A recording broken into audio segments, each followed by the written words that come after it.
Bien, donc je vais me contenter de finir un certain nombre d'estimations a priori que j'ai mentionnées la semaine dernière et puis attaquer vraiment le sujet de mon cours à la suite.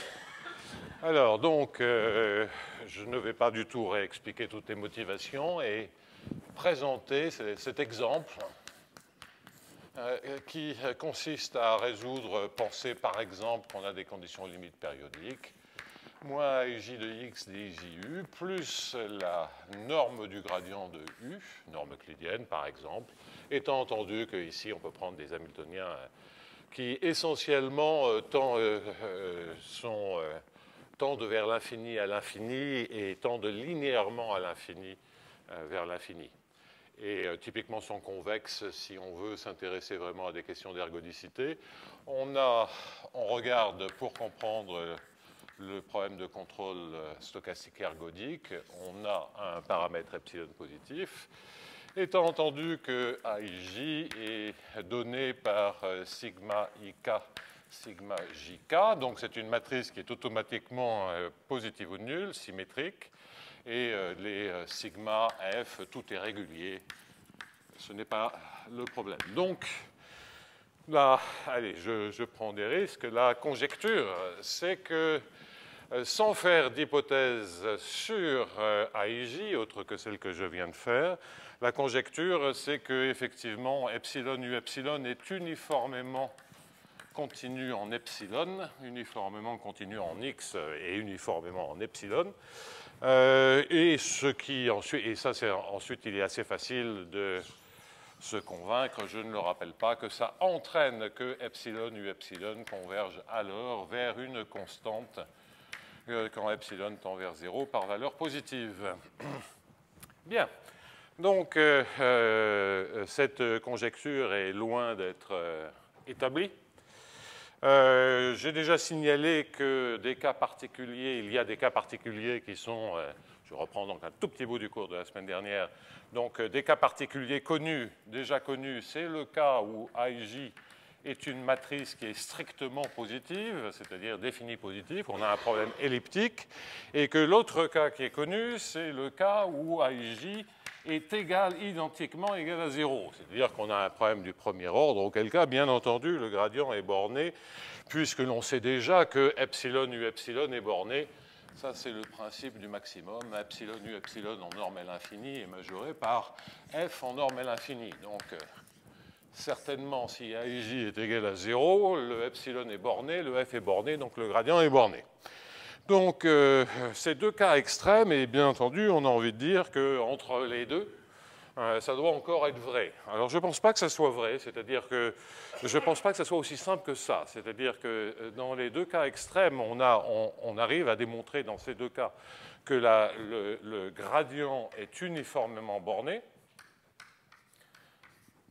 Dans d'autres cas que je vais regarder ce matin, dans deux autres cas que je vais mentionner ce matin, on aura encore une borne sur le gradient.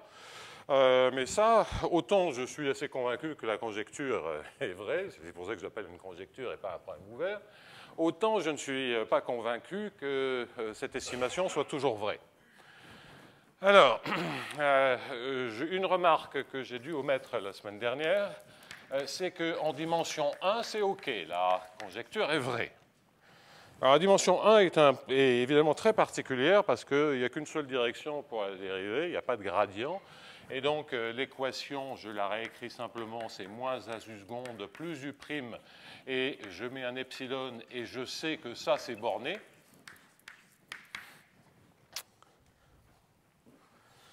Bon, eh bien, de ceci, il n'est pas très compliqué de se convaincre que U', ça entraîne que U' epsilon est borné. Quand je dis borné, c'est indépendamment de epsilon. Pourquoi? Bien, il suffit de regarder un point de maximum, un point de minimum de U'. Donc, si je regarde un point de maximum de U', ou si je regarde un point de minimum de U', eh bien, dans les deux cas de figure, un point de maximum, on est par exemple périodique, il y a un maximum, il y a un minimum. des points de maximum et de minimum, eh ben, en ces points-là, U seconde, la dérivée de U' s'annule, et donc l'équation nous dit que la valeur du maximum en valeur absolue est bornée, la valeur du minimum en valeur absolue est bornée. Ça veut bien dire que U' est borné. Donc ça, en dimension 1, il n'y a rien à faire, et ça montre bien qu'effectivement, ce qu'est A, à part le fait d'être positif, ne joue absolument aucun rôle. Bien. Alors, donc, les deux cas que je vais mentionner, donc, un premier cas un peu plus général, un premier cas qui va lui-même contenir deux situations. C'est, on va voir, et on peut avoir une hypothèse générale, on va voir que si d sigma est en norme à l'infini, je ne l'ai pas dit la semaine dernière, est inférieur à un epsilon 0. Donc, comme c'est un epsilon, ça veut dire assez petit. Donc, epsilon 0 assez petit.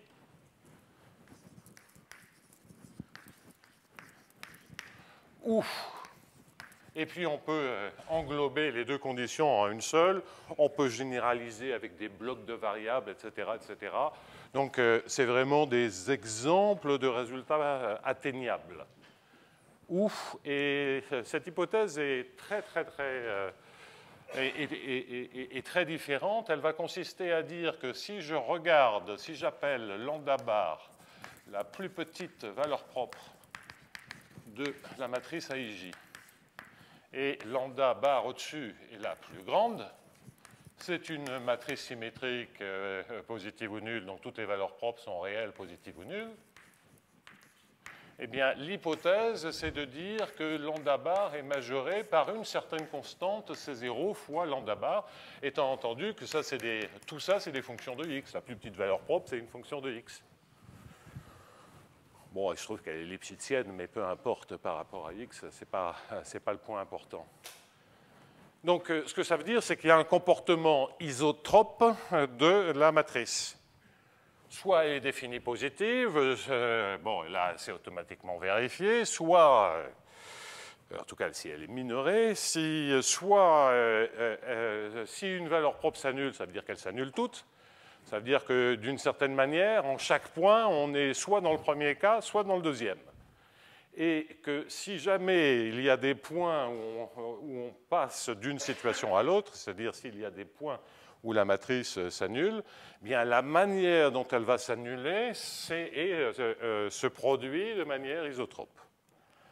Alors c'est une hypothèse que je n'avais jamais rencontrée dans l'étude d'équations elliptiques dégénérées, et vous allez voir comment elle sort assez naturellement de techniques d'estimation a priori du gradient.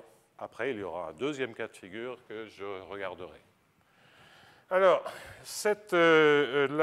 l'estimation de gradient, disais-je, donc tout ceci, ça va entraîner, c'est ça que je vais démontrer, ça va entraîner que gradient U epsilon est majoré par une constante, bien sûr, indépendante de epsilon. Donc, chaque fois que j'écris C, c'est 0. C'est 0, c'est-à-dire que ça ne dépend de rien du tout. Et C, ça veut dire que c'est une estimation qui ne dépend pas du paramètre epsilon. Alors, donc, on a vu que ce qui faisait marcher en dimension 1, c'était le principe du maximum appliqué sur U'. Bien entendu, c'est un peu plus compliqué en dimension supérieure parce que le gradient est un vecteur. Et donc, on ne peut pas parler du maximum d'un vecteur. On peut regarder la norme du vecteur. Mais si je regarde la norme du vecteur, en un point de maximum, je ne vais pas dire que la dérivée seconde s'annule. Je n'aurai qu'une direction très particulière d'annulation de la dérivée seconde. Néanmoins, et ceci remonte à une très vieille idée de Bernstein dans les années 30, qui fut ensuite pas mal développée par des gens comme Leray, von Schokke-Brua. Beaucoup plus tard, Serine a fait ça en industrie, et puis tous les gens qui sont intéressés au contrôle et aux équations uniformément, enfin aux équations non linéaires scalaires avec principe du maximum, se sont abondamment servis de ce que l'on appelle maintenant la méthode de Bernstein. Bien. Alors, cette méthode de Bernstein, qui à la base consistait à dire que si vous avez une fonction harmonique, alors le gradient au carré de cette fonction harmonique est sous-harmonique, consiste Donc si vous avez Laplacien moins Laplacien U égale à 0, alors moins Laplacien de gradient U carré est négatif ou nul. Donc cela consiste à se servir de l'équation pour obtenir une équation pour le gradient au carré. Donc c'est ce que l'on va faire. Donc, je vais regarder gradient U carré, puis on va voir là où éventuellement cela pose problème. Je dirais d'ailleurs que c'est comme ça, c'est une des 10 démonstrations possibles dans le cas uniformément elliptique. Alors, gradient U carré. Donc, bien entendu, il s'agit d'écrire une équation pour gradient U carré, et quand on a fait 10 000 fois, comme j'ai pu le faire, ce genre de calcul, on obtient facilement l'équation suivante. Donc, cette expression, ce n'est rien d'autre que la linéarisation. Donc, je passe sous silence le fait que le gradient puisse s'annuler. De toute façon, là où le gradient s'annule, la majoration de gradient U carré n'est pas trop dure. Donc ça, on ne se fait pas de souci là-dessus. Si vous aviez un hamiltonien plus compliqué, eh bien ici, vous auriez la dérivée de l'hamiltonien fois gradient du gradient U carré. Et donc ça, qu'est-ce que cela consiste à faire? Cela consiste à dériver l'équation et prendre le carré de l'équation dérivée, c'est-à-dire prendre le carré de la solution. Ce faisant, que se passe-t-il? Eh bien, dériver l'équation avec le f. Eh bien, cela nous crée un 2dfk uk. Alors, à partir de maintenant, dès que je vais mettre un indice, cela voudra dire une dérivée par rapport à la variable concernée, la variable xk. OK? Ça, c'est la dérivation de l'équation, et le fait que pour écrire une équation sur gradient U carré, règle de dérivation des fonctions composées, eh bien, je multiplie par 2 fois le gradient. Donc là, si IJ était à coefficient constant, je n'aurai aucun autre terme dans la dérivée de l'équation. Bien entendu, comme ce n'est pas à coefficient constant, j'ai aussi 2AIJK, UIJ, UK. Ça, c'est le fait que lorsque je dérive par rapport à xk avant de multiplier par uk, par du sur dxk, je dois bien entendu dériver le signe AIJ. Et enfin, il y a un troisième terme. Ce troisième terme, quel est-il? Cela correspond au fait que si je n'avais que des dérivées premières, bien, ça serait la règle de dérivation d'une fonction composée ou d'un carré, si vous voulez, qui vous donnerait exactement cette équation. Et il reste le terme qui doit avoir un signe, et c'était ça l'idée de Bernstein pour les fonctions harmoniques. Et ce terme, quel est-il? Eh bien, c'est simplement le fait que lorsque je dérive le carré, eh bien, j'ai le terme supplémentaire, c'est-à-dire 2 fois un carré. J'ai un terme supplémentaire qui n'est rien d'autre que moins 2AIJ, alors UKI, UKJ. Donc, c'est des dérivées secondes au carré multipliées par AIJ. Voilà. Alors, on peut passer 10 minutes à vérifier le calcul. Bon, je suis assez sûr de moi sur ce coup-là. Donc, c'est un calcul brutal. On dérive l'équation et on écrit cette quantité.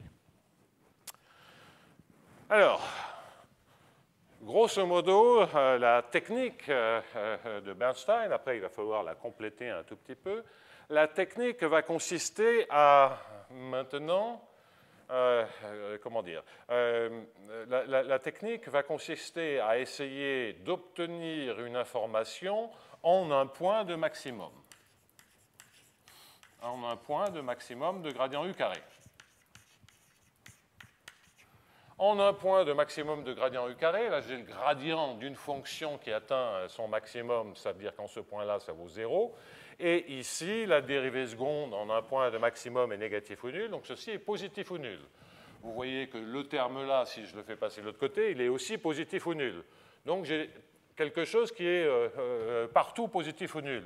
Bon, alors, si j'arrivais à contrôler les termes qui sont ici, j'ai peut-être une chance de m'en tirer. C'est ça, grosso modo, la technique. Ça apparaît impossible. Si je mets simplement 0 ici, ben là j'ai des trucs qui font apparaître et dériver. Et donc ce qu'il va falloir dire, c'est que non seulement j'ai quelque chose qui est positif ou nul, mais que ce terme-là, il contient de l'information dont il faut se servir. C'est donc mesurer qu'est-ce que l'on gagne ici.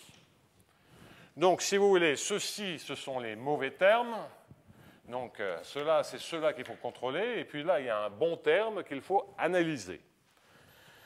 Alors, si on fait les choses un peu brutalement, on dit quoi? Eh bien, on dit que AIJ, UKI, UKJ, donc première itération, et ça, c'est l'itération classique. C'est de dire que AIJ, UKI, UKJ est supérieur à AIJ, UIJ carré fois un certain nu. Donc, il existe un nu qui est indépendant, on va comprendre de quoi il s'agit. Il existe nu, mais je vous le dis tout de suite, c'est grosso modo la norme à l'infini de AIJ.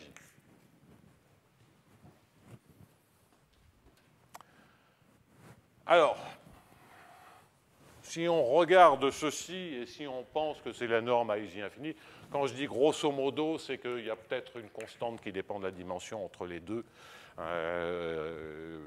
qui n'a pas d'importance. Donc c'est en taille comme de la norme de AIJ à l'infini. Est-ce que, et d'ailleurs c'est moins 1, excusez-moi, c'est semblable à 1 sur la norme de la matrice A en norme à l'infini. Pourquoi je viens de repérer l'erreur? C'est l'argument que je vais donner maintenant. Clairement, ici, c'est quadratique en les dérivées secondes. Ici, c'est quadratique en les dérivées secondes. Si jamais on n'avait pas la même homogénéité des deux côtés, on n'aurait aucune chance que ça soit vrai. Ensuite, par rapport à la matrice A, ici, c'est linéaire et là, c'est quadratique. Donc, clairement, dans le nu, il doit y avoir quelque chose qui mesure la matrice avec la puissance moins 1. Bien. Alors, ensuite, c'est un lemme algébrique très simple. Vous pouvez, par exemple, les deux quantités à gauche, à droite, sont des quantités dans lesquelles on peut faire des changements de base. Donc, vous pouvez vous ramener à une situation où la matrice AIJ est, maintenant, c'est deux matrices, hein, grand A, grand B. Ici, vous avez la trace de B à B, et ici, vous avez la trace de AB. Et A est positive ou nulle. Donc, on peut raisonner comme si la matrice était symétrique. On ne restreint pas la généralité, et ce que l'on récupère, et ça va un peu nous aiguiller, donc on va récupérer tiens, les valeurs propres, les lambda I. On va récupérer quelque chose qui est en fait dans UI carré, après diagonalisation. Et ici, on va récupérer somme de lambda I au carré. Et bien entendu, là, ce que je vous êtes en train d'écrire, c'est le début de l'inégalité de Cauchy-Schwarz, qui a le bon goût d'être correct si je rajoute ici somme de lambda I.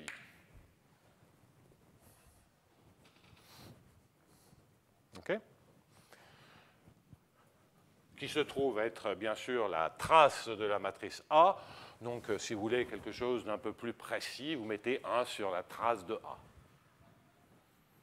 Et si vous voulez simplement une minoration indépendante du point X, vous mettez 1 sur la norme de A dans l'infini. Alors, ça, c'est une information qui est donc correcte. Remarque, nu égale 1 sur trace de A, qui est certainement supérieur ou égal à 1 sur la norme de trace de A dans l'infini. Comme A est une matrice positive, c'est bien mesurer la taille de la matrice. Point.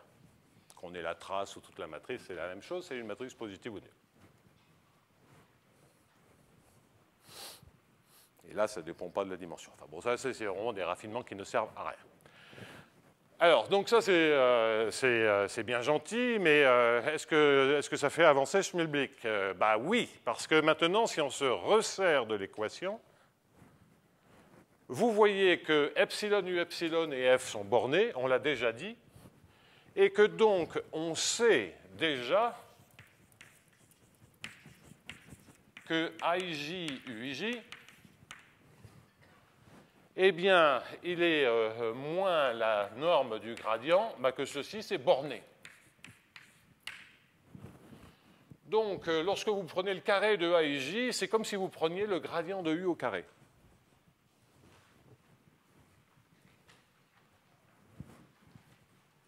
Donc là, ça commence à devenir intéressant parce que ça veut dire qu'en un point de maximum, je vais maintenant appeler W ceci, en un point de maximum de W,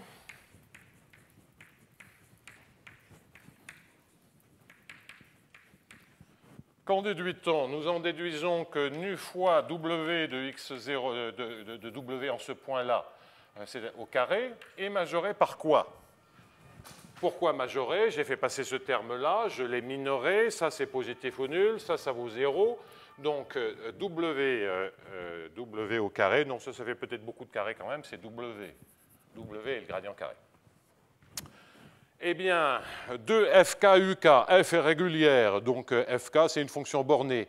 uk, c'est la norme on peut le majorer par la norme de gradient u, donc c'est-à-dire par par w1,5. Ça va bien parce que le w est plus fort, s'il devient grand, il est plus fort, on a une estimation a priori. S'il n'y avait pas d'autres termes, on en déduirait que w1,5 est inférieur à c sur nu, c'est une estimation a priori. Donc, mais il y a un petit souci, c'est qu'il y a un terme supplémentaire. Donc il y a le terme de AIJK, UIJ, UK.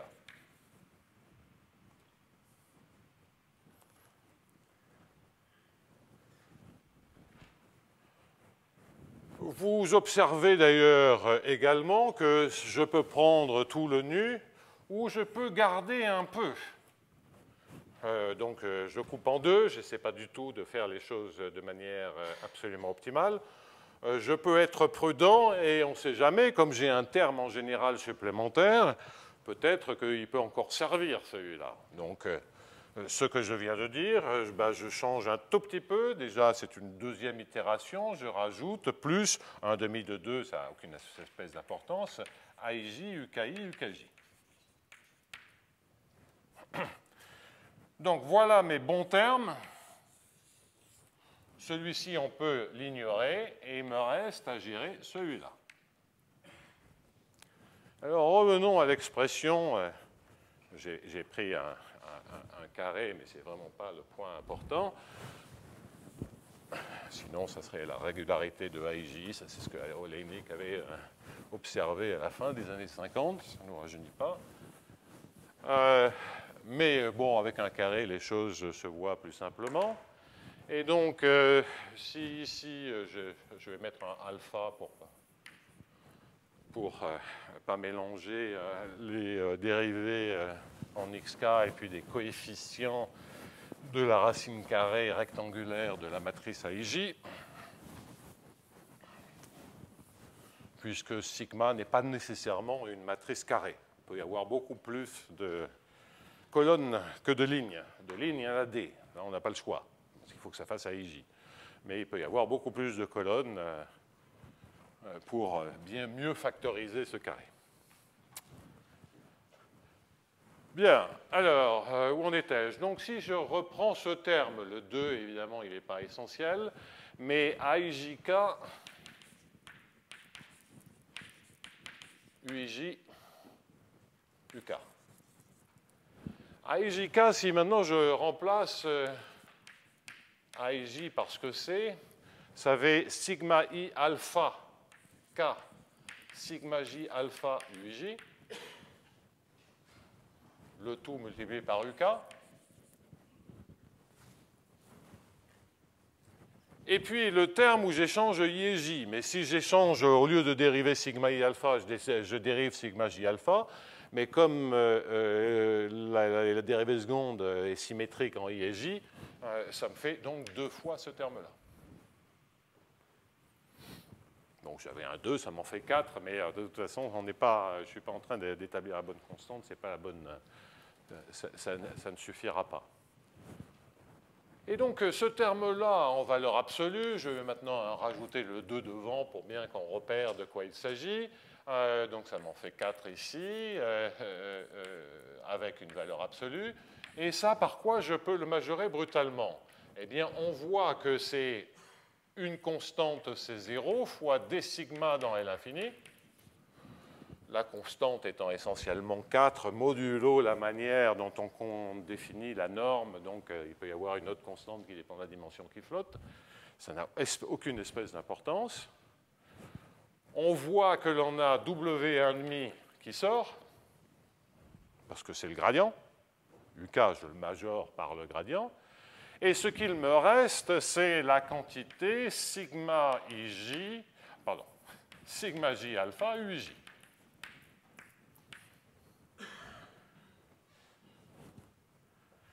Et donc maintenant, il faut que je me dise, alors regardons, W1,5, j'ai récupéré du W. Le sigma J alpha UJ, celui-là, si je veux arriver à le contrôler, ben, il faut espérer que ce que je m'étais gardé pour la soif, ce terme-là, il arrive à le contrôler. Donc, qu'est-ce que c'est AIJ?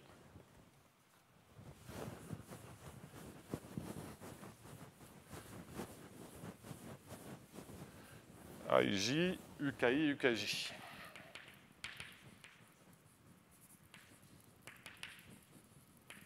Bien, vous voyez que ceci, ce n'est rien d'autre que sigma I alpha UKI multiplié par sigma J alpha UKJ, c'est-à-dire ça au carré.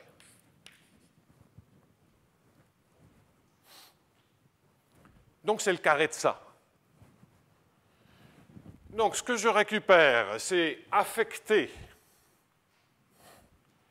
de coefficients qui se trouvent être 1 ici et 1 demi de nu pour le W. Les deux termes que j'ai utilisés pour majorer le terme délicat, ces deux termes sont précisément donc, les deux termes que j'ai à gauche. Et vous voyez que ici, c'est comme si vous aviez x, y, et que ici, vous ayez x2, y2. Mais pour dire que si vous avez un demi de nu, grand x2 plus y2, puisque c'est vraiment ça que l'on a, et on majore par C0 fois d sigma L infini, W1,5, plus des termes qui sont bien fichus, et W1,5 c'est x, y, plus des termes, disons, plus constantes pour toutes les constantes que j'ai mises de côté, parce que quand j'ai dit ça, j'ai dit que AIJ, DIJ, il était comme le gradient de U, mais c'est à une constante près. Donc il y a des constantes en plus, mais ce sont des termes qui ne posent pas de problème de majoration. Ben, vous voyez bien que pour que ceci permette d'obtenir que x, c'est-à-dire W1,5, soit majoré par une constante, il va falloir que le terme qui est ici, c'est discriminant positif, il va falloir que ce terme-là ne soit pas trop grand et ça se mesure par nu. Donc, si la dérivée est assez petite, ça marche. En particulier si c'est un coefficient constant, mais là c'est très très facile de comprendre pourquoi on a une estimation a priori. Donc ça c'est semi-classique et je dirais que pour des problèmes comparables, c'est ce qu'on sait faire de mieux. Quand j'ai des problèmes comparables, c'est des problèmes liés à la propagation de front par la courbure moyenne. On a exactement le même genre de difficulté, donc par courbure moyenne, plus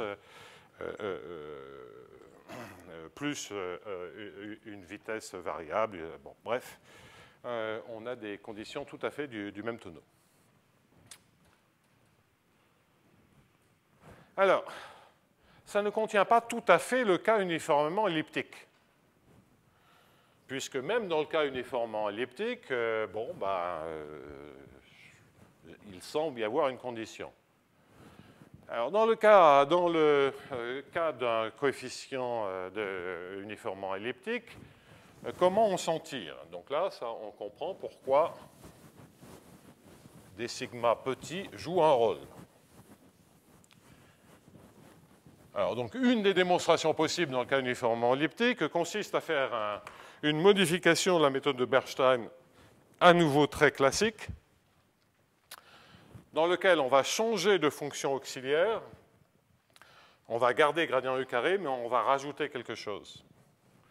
Donc, c'est la troisième itération, et puis il y aura la quatrième pour obtenir ceci. Alors, donc la troisième itération, c'est de se dire, ou essai successif, si vous voulez, c'est de dire, OK, je vais regarder gradient U carré, mais maintenant, je vais lui rajouter un M qui peut être aussi grand que je veux.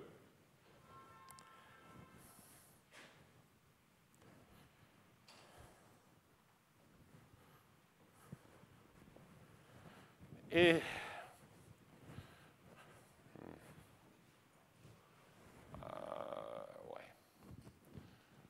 il faut que, pardonnez-moi, là je vais mettre V plus M V2.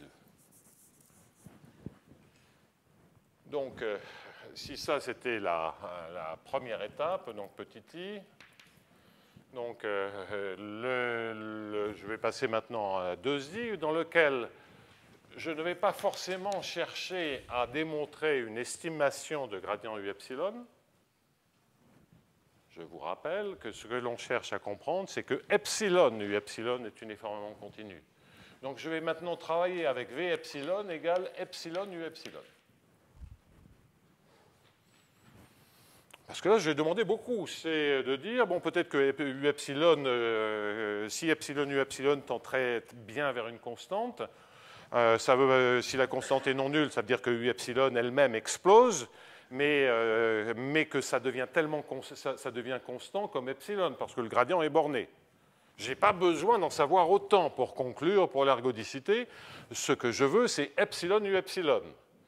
De sorte que je manipule, si je considère V epsilon, je manipule une quantité dont je sais déjà qu'elle est bornée.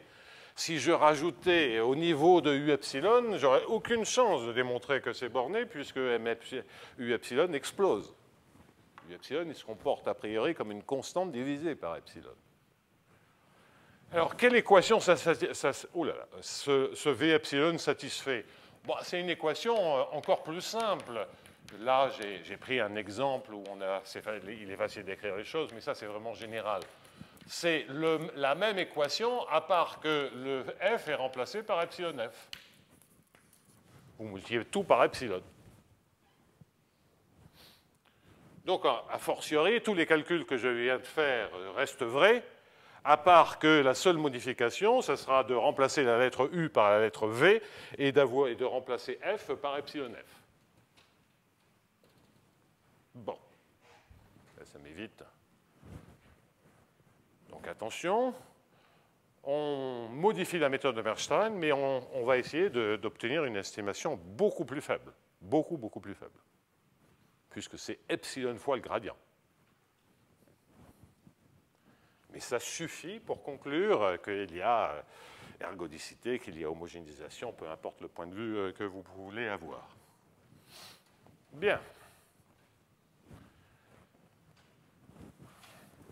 Alors, qu'est-ce qu'on gagne en faisant cela? Donc, ce que l'on gagne, c'est la chose suivante. Donc, je vais écrire le résultat et à nouveau me dispenser de faire le moindre calcul. Gradient V epsilon sur... Bon, les epsilon, maintenant, je les enlève. Hein. On sait qu'ils sont là, mais c'est gonflant à écrire. Donc, oui, d'ailleurs, je m'aperçois que j'ai royalement oublié un terme ici. Hein. C'est que j'ai ici, a priori, plus 2 epsilon fois gradient U carré. J'ai oublié le epsilon terme. Pardonnez-moi. À nouveau, je dérive l'équation, je multiplie par rapport à xk, je multiplie par dk, et puis il y a un 2 dans la dérivée du carré. Donc ça me fait plus, je reviens en arrière, plus 2 epsilon gradient V carré. Donc ça, c'est déjà ce que j'ai obtenu tout à l'heure. S'il n'y avait pas le terme en MV2, j'aurais tout. Je vais rajouter AIJ, ça c'est le bon terme, avec un 2 UKI, UKJ. Comme j'ai rajouté MV2, je vais récupérer 2M AIJ, UI, UJ. Ça, c'est simplement la dérivée seconde du carré de la fonction. Et le U, c'est un V. Oh, pénible. Là, qu'est-ce que je suis en train de dire? C'est que lorsque vous dérivez U carré, la dérivée première, c'est 2U'. La dérivée seconde, c'est 2U seconde. La U seconde, les U', on les a dans les équations. Mais quand vous dérivez 2U, une deuxième fois, vous avez 2U seconde plus 2 fois U' carré. U', c'est le gradient. Vous avez plus 2 fois le carré du gradient. C'est simplement dériver 2 fois un carré. À nouveau, technique totalement classique. Donc ça, c'est l'équation qu'il faut plus les bons termes. D'ailleurs, ici, je peux tout de suite rajouter plus 2 fois MV2. Qu'est-ce que je vais récupérer au second membre? Bien, je vais récupérer 2 epsilon FK UK plus 2 M epsilon F V. Le UK, c'est VK. Bien, et puis le terme embêtant qui est le 2AIJK, UIJ, UK. Plus 2AIJK, UIJ, UK. Alors, dans le cas uniformément elliptique, c'est fini. Pourquoi c'est fini? C'est que si c'est uniformément elliptique, le AIJ, VI, VJ, c'est du gradient au carré. Hein? AIJ est une matrice uniformément positive, donc ça se minore par du carré. Et je récupère, en prenant M aussi grand que je veux, un terme de gradient au carré aussi grand que je veux. Et donc, dans la forme quadratique dont je voulais me servir pour établir une borne sur X, je rajoute un mx2 avec un m aussi grand que je veux. Là, je suis sûr que, du coup, l'inégalité de Cauchy-Schwarz va me donner une borne. Donc ça, je ne veux pas refaire le cas uniformément elliptique, mais donc on regarde à un point de maximum de W, on obtient une majoration pour cette quantité, et comme V est borné, ça veut bien dire que là, on a une majoration de gradient V. Donc la technique, c'est, dans le cas uniformément elliptique, l'idée, c'est d'obtenir une borne sur W. Donc c'est ça la question qu'on se pose, par le principe du maximum. Et qui entraîne une borne sur gradient V. Donc, point d'interrogation ici, point d'exclamation, parce qu'effectivement, cela entraîne ce que nous voulons, à savoir que epsilon u epsilon a une borne uniforme de son gradient, donc c'est certainement uniformément continu. Alors donc là, on comprend pourquoi ça marche dans le cas uniformément elliptique, mais non, on s'intéresse à des cas qui dégénèrent. Alors, comme précédemment, ce terme-là, il n'est vraiment pas méchant, parce qu'il n'est pas quadratique. Ce terme-là non plus, lui, il est carrément borné. Donc, comme précédemment, la difficulté, c'est que l'on a 2 bons termes et on a un mauvais terme. Donc, on peut oublier maintenant tout et se dire qu'on est dans la situation suivante, qui devient une question purement algébrique.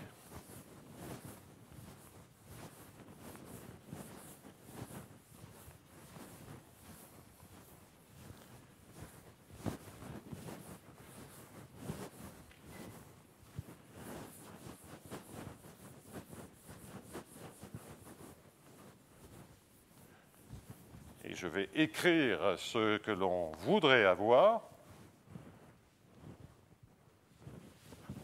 Et donc la question devient, quels que soient ces zéros, existe-t-il M suffisamment grand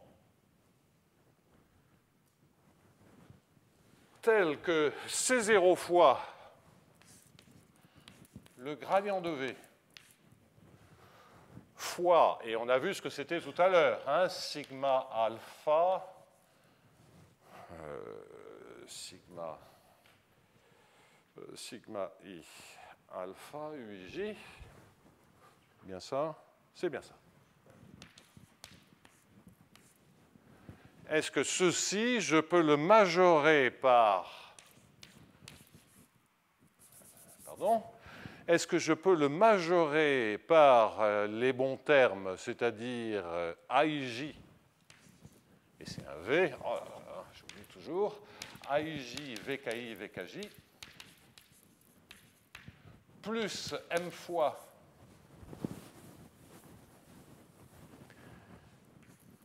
AIJ, VI, VJ,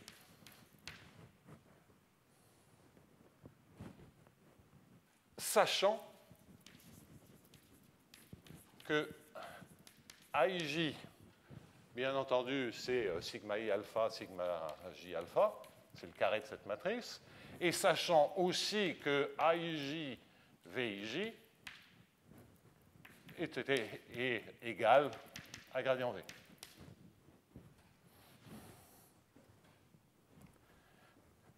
D'accord? Donc là, je liste toutes les informations que j'ai. J'ai maintenant, fondamentalement, le gradient, c'est un vecteur. La matrice des dérivées secondes, c'est une matrice. A priori, elles sont quelconques. Et la question que je me pose, c'est est-ce que je peux avoir une inégalité comme ceci, avec une matrice quelconque, un gradient, un vecteur quelconque?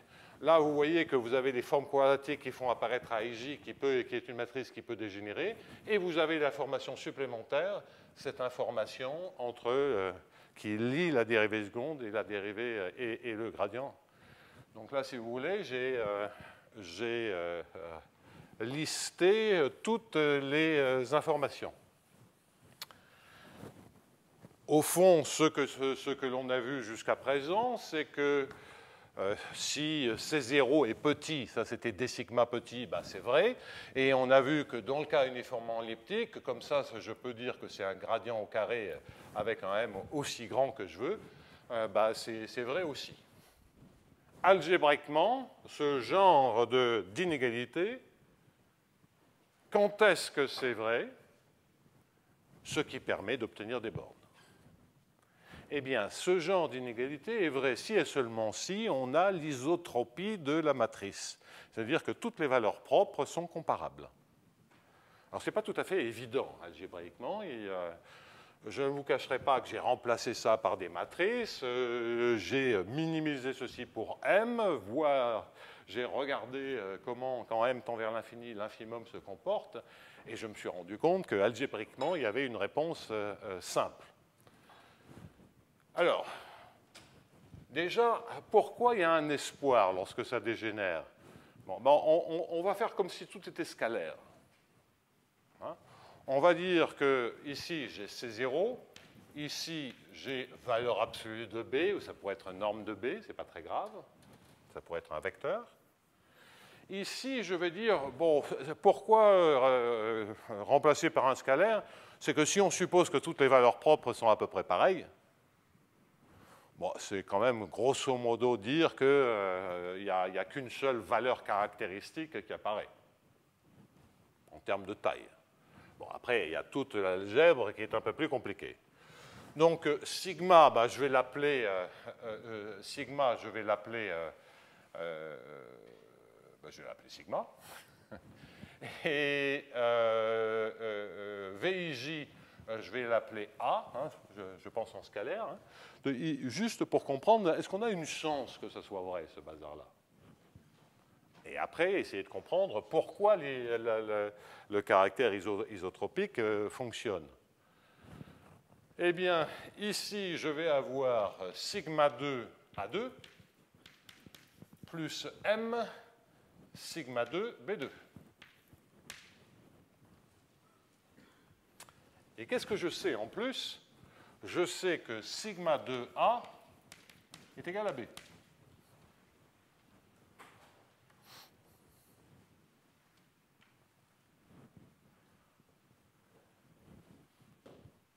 Bon,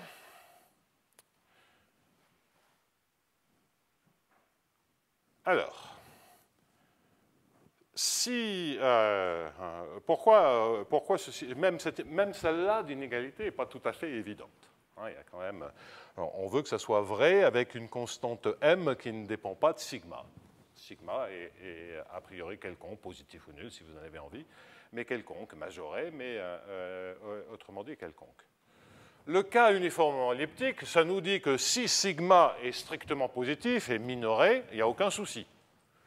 Parce que là, je prends un peu de ce carré du A et tout le reste de carré que je fais porter sur B, je l'absorbe par M. Donc ça, c'est évident si sigma est majoré par un delta strictement positif pour un M qui dépend de delta. Et qu'est-ce qu'elle est? C'est le cas uniformément elliptique. C'est dire que ça ne dégénère pas. En revanche, si sigma égale à 0, c'est tout nul. Donc ça va aussi. Mais la question est de savoir, quand sigma tend vers 0, est-ce que ça continue de fonctionner ou pas? Alors, si vous remplacez les choses brutalement, vous récupérez ici, vous écrivez tout en termes de B2. Ça vous fait du C0 B2 sur sigma, ici. De l'autre côté, vous avez du M sigma 2 B2, mais si sigma devient tout petit, ça ne va pas aider parce que ce terme est prépondérant. Et ici, qu'est-ce que vous récupérez sur A2? Eh bien, vous récupérez du B2. A2, c'est B2 divisé par sigma 4. Et ici, vous récupérez du sigma 2.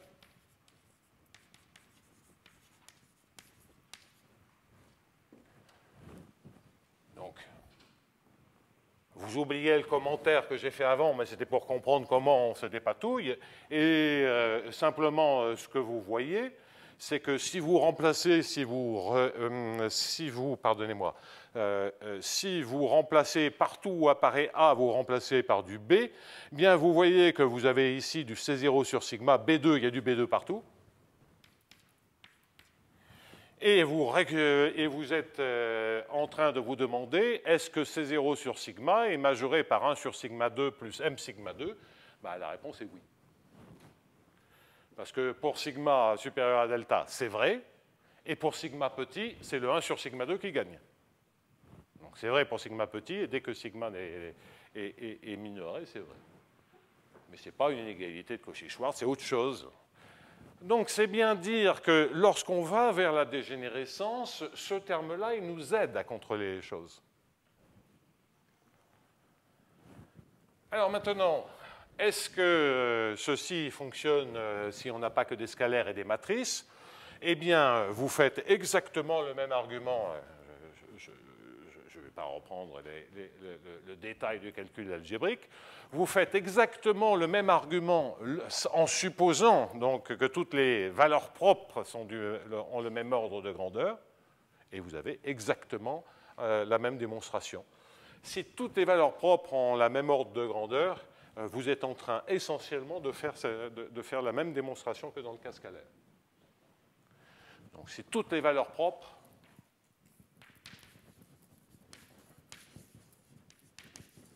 sont de même taille comparable, même taille, ça veut dire de taille comparable, alors la démonstration s'adapte facilement, même démonstration.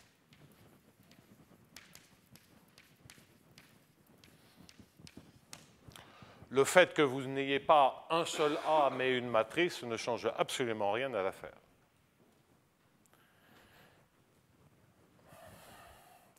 Comprenons-nous bien. Pourquoi ça marche?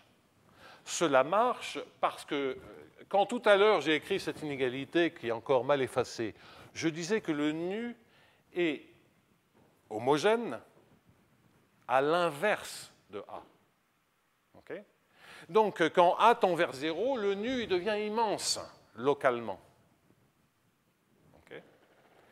Et vous gagnez un terme qui est aussi grand qu'il veut et qui finit par absorber les C0 que j'avais.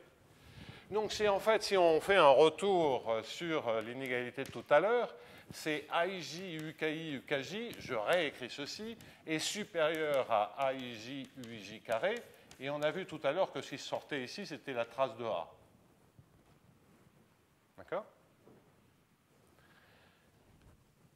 La trace de A, si AIJ tend vers 0, eh bien, ça me donne une constante immense qui, du coup, évacue le problème que j'avais auparavant.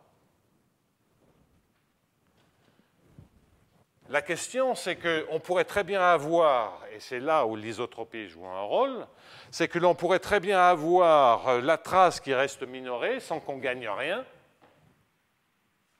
et pourtant une des valeurs propres qui tendent vers 0. Si toutes les valeurs propres tendent vers 0 et de la même manière, bien que j'ai ici 1 sur trace de A ou l'une quelconque des valeurs propres, c'est bon, et c'est ça qui va me permettre de faire la majoration. En revanche, si une tend vers 0 et que l'autre reste égale à 1, par exemple, ben je suis fichu. Ça ne marche plus. Et il n'y a rien à faire, même si je rajoute le MV2, si par hasard le gradient est dans la direction où ça dégénère, ben je récupère aucune information additionnelle ici. Ici, je ne gagne rien, je suis bloqué. Donc voilà comment l'isotropie joue.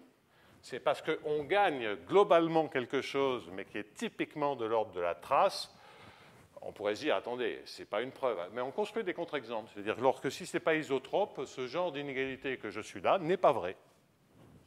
Donc ça, c'est vrai si et seulement si toutes les valeurs propres se comportent de la même manière.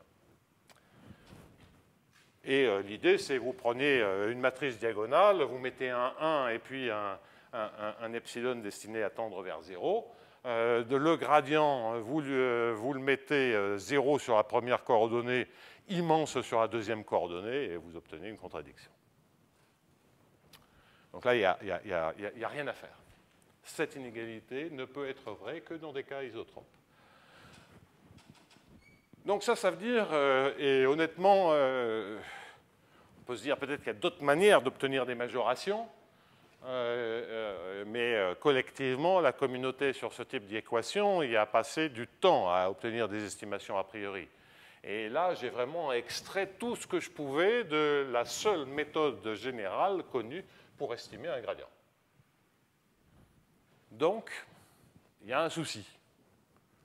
On est quand même très loin de la conjecture, puisqu'on parle de quelque chose qui est isotrope quand ça dégénère. Question que l'on peut se poser, donc c'est la fin du premier cas, question que l'on peut se poser, c'est que est-ce que ça, c'est représentatif du cas général? Ben là, je pense que non, et donc je vais prendre un deuxième cas que on peut le généraliser, multidimensionnel, on peut faire ça avec des blocs, parce que si on a des blocs indépendants de dérivés, les hypothèses que je viens de faire peuvent être faites bloc par bloc. Mais il ne faut pas qu'il y ait de dérivés croisés. Toujours pareil, il y a de l'algèbre là qui nous bloque. Donc si vous voulez, on peut toujours généraliser une fois qu'on a fait une démonstration. C'est un sport que les mathématiciens, notamment ceux d'Extrême-Orient, savent parfaitement jouer. Donc la généralisation est toujours possible. Compliquée est toujours possible. Mais ça restera toujours très loin du cas général. Donc, dans le deuxième cas, je vais forcer le trait. On va regarder les choses les plus simples possibles. On va se placer en dimension 2. Comme ça, il y a deux directions. Je vais prendre une direction qui est éventuellement non dégénérée, puis une direction qui est totalement dégénérée. Donc là, comme ça, je suis sûr que ce n'est pas isotrope. Qu'est-ce que ça veut dire, ça? Ça veut dire que je vais regarder une situation qui est moins a de xy d2 u epsilon. Je vais écrire tout de suite les choses avec du v sur dx2. Je rajoute le gradient total, et quand je dis gradient, c'est le gradient en xy, et j'ai un epsilon v epsilon, et j'ai un epsilon f.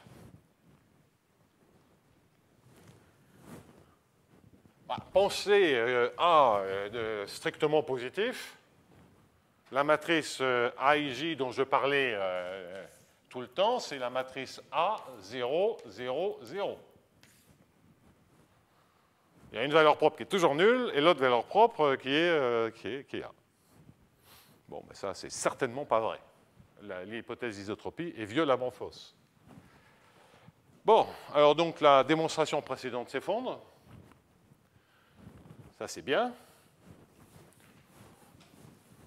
Est-ce qu'on peut sauver quelque chose de Bernstein? Oui et non.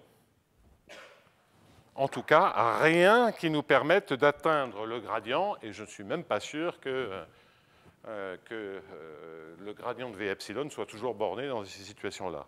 En revanche, ce que l'on va démontrer, c'est que V epsilon en norme de Hölder d'exposant 1,5, c'est surtout 1,5 en Y, ça va être Lipschitz en X et 1,5 en Y, est borné. Et très honnêtement, je ne serais pas surpris, enfin, que 1,5 soit optimal. C'est-à-dire qu'en général, il n'est pas mieux que ça. Alors, ça a un vague relent d'hypoellipticité. On a une direction de diffusion, on contrôle grâce à l'équation le d sur dy, mais de manière plus faible. Donc, ça a un vague rapport et de fait, dans l'analyse de cette situation-là, je vais me servir d'arguments que j'ai déjà introduits. C'était quand ça? C'était sur vous, mais dans le cours. Je dirais à la fois, oui, je l'ai introduit en fait, non pas dans le cours sur l'ergodicité, mais j'ai introduit ce genre de technique dans le cours sur la résolution d'équations paraboliques dégénérées avec de mauvais coefficients, ou la résolution d'équations différentielles stochastiques avec de mauvais coefficients. Bien. Alors, deux étapes. Première étape, et c'est tout ce qui reste de Bernstein, c'est que dv epsilon sur dx est borné.